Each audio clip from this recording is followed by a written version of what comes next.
Kisah yang membuat gempar di era 80-an ini mengisahkan seorang anak yang mendapat kekerasan oleh ayah kandungnya sendiri yang mengakibatkan sampai meninggal dunia. Apakah ini yang dinamakan orang tua durhaka terhadap anak? Langsung aja ya ke alur ceritanya. Pria ini bernama Tino yang terlihat menjemput istrinya pulang kerja. Lalu Tino menelpon anak-anaknya di rumah supaya memasak sendiri buat makan malam mereka. Ini Anggi anak pertama, Ari anak kedua, dan ini Andi anak bungsu Tino. Lalu ketiga bocah itu mencoba memasak sebisanya. Setelah itu Andi yang gabut mencoret tembok rumahnya. Anggi yang ngelihat ngingetin kalau sampai ketahuan bapaknya bakal kena hukum. Di sini Ari mencoba membantu menghapusnya. Tak berselang, Tino dan istrinya sampai di rumah. Ini Santi, istrinya Tino yang merupakan ibu sambung alias ibu tiri. Bertanya ke ketiga bocah yang cuma duduk ngerasa bersalah apa udah pada makan. Yang pas dia lihat nasinya jadi bubur sama ikan yang udah gosong. Tino di sini cuma cengar-cengir sambil ngomong kalau besok dia bakal cari PRT. Lalu Andi menghampiri bapaknya dan ngomong kalau dia habis mencoret tembok dan mengakui kesalahannya.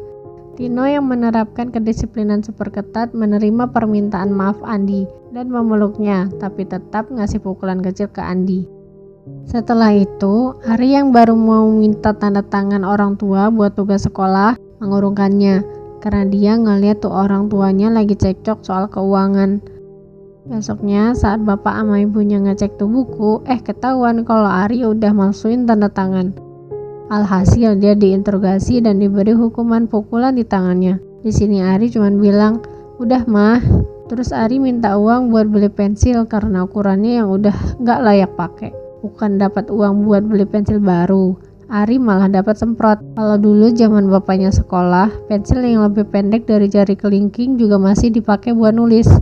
Tanpa memperdulikan Ari yang udah kecapean, bapaknya menyuruh Ari buat berdiri menghadap tembok sambil ngomong kalau bakal dikasih hukuman yang lebih berat kalau sampai Ari ngelakuin kesalahan lagi.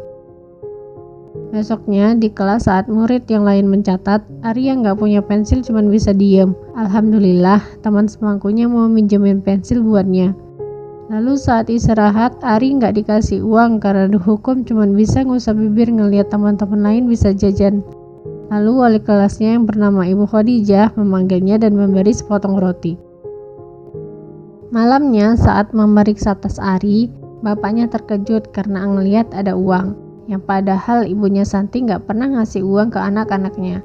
Ari yang diinterogasi ngomong kalau dia ngambil dari salah satu tas anak SMA. Dan sangat mengejutkan, Ari juga ngomong kalau dia kepengen dipukul lagi sama bapaknya. Bapaknya yang tak bisa menguasai emosinya menampar Ari sampai pelipis matanya lebam. Gak sampai di situ, Ari juga dihukum menulis tidak akan mengulanginya sampai 150 kali.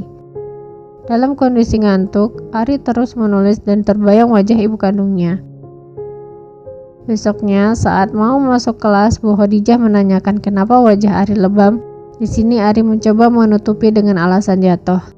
Bu Khadijah yang gak percaya pun mendesak, sampai Ari ngomong yang sebenarnya kalau habis dipukul bapaknya. Lalu Ibu Khadijah memanggil Tino yang ternyata Tino juga pernah jadi muridnya. Di sini Ibu Khadijah mengingatkan kalau anak itu merupakan anugerah dari Tuhan.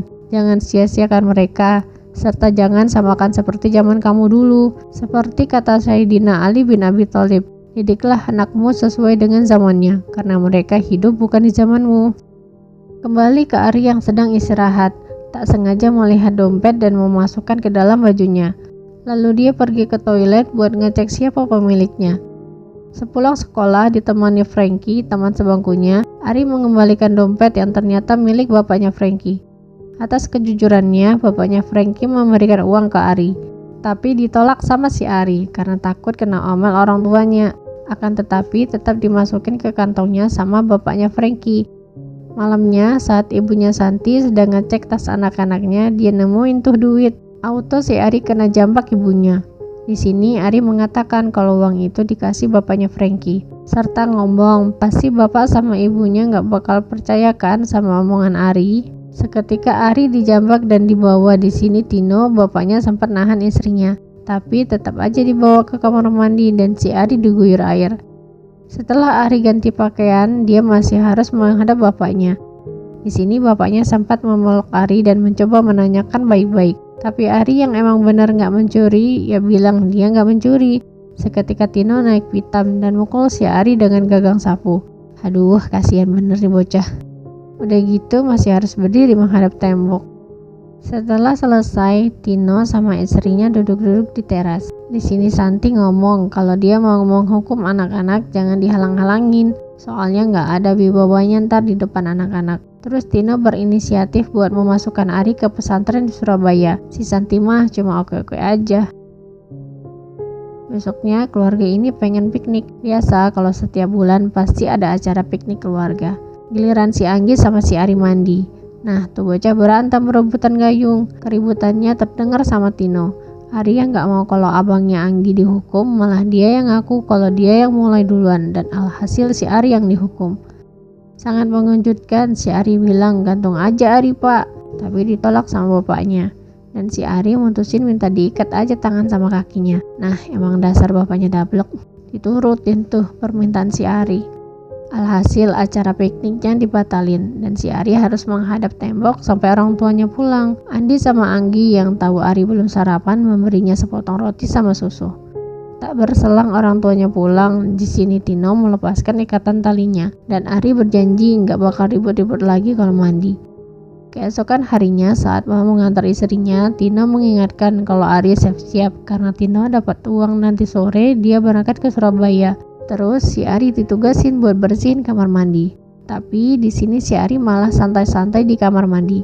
Sampai pas Tino pulang, dia ngelihat si Ari lagi santai. Terus nanya, kenapa kok nggak dibersihin? Si Ari dengan santunya bilang, males ah pak. Lagi-lagi dia dihukum diri jongkok sebanyak 300 kali. Sampai saat Ari masih dihukum berdiri menghadap tembok, disaranin sama ibunya buat minta maaf sama bapaknya. Akan tetapi Ari lebih memilih berdiri jongkok aja.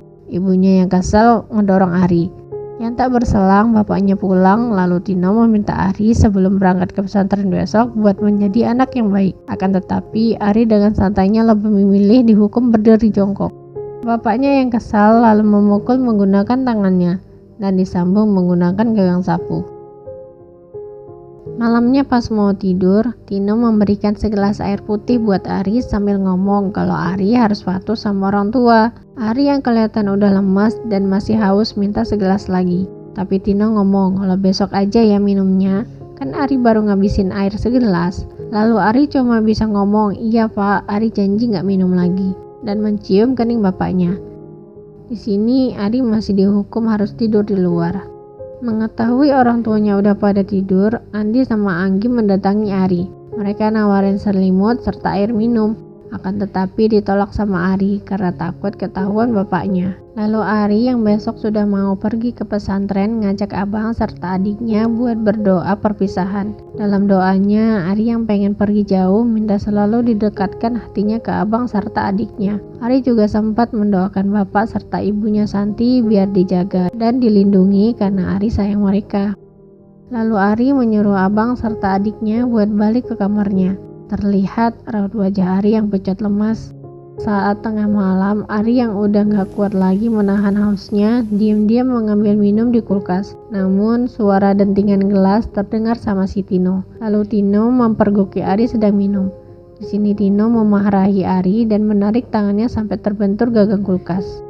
Seketika tanpa teriakan, tanpa rintihan, Ari jatuh tersungkur. Tino yang panik meminta ongkos ke Santi buat membawa Ari ke rumah sakit.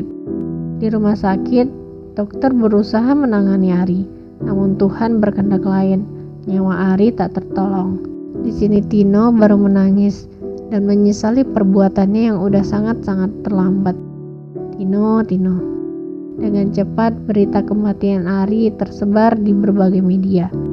Sementara di kamar jenazah, terlihat Ibu Khadijah menanyakan kenapa bisa sampai begini. Tino cuma bisa ngomong nggak tahu. Terus ngomong Ari sering bohong, mencuri, bohong lagi, mencuri lagi.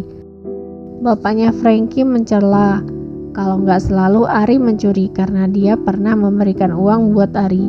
Seketika Tino semakin ngerasa bersalah.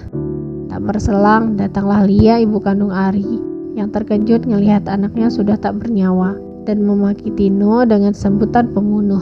Di sini Tino masih aja nggak terima kalau dibilang pembunuh, dengan alasan mana ada bapak yang tega membunuh anaknya sendiri. Ari Hanggara meninggal pada 8 November 1984 dan dimakamkan di TPU Jaruk Purut. Di samping makamnya tertulis, "Maafkan Papa, maafkan Mama."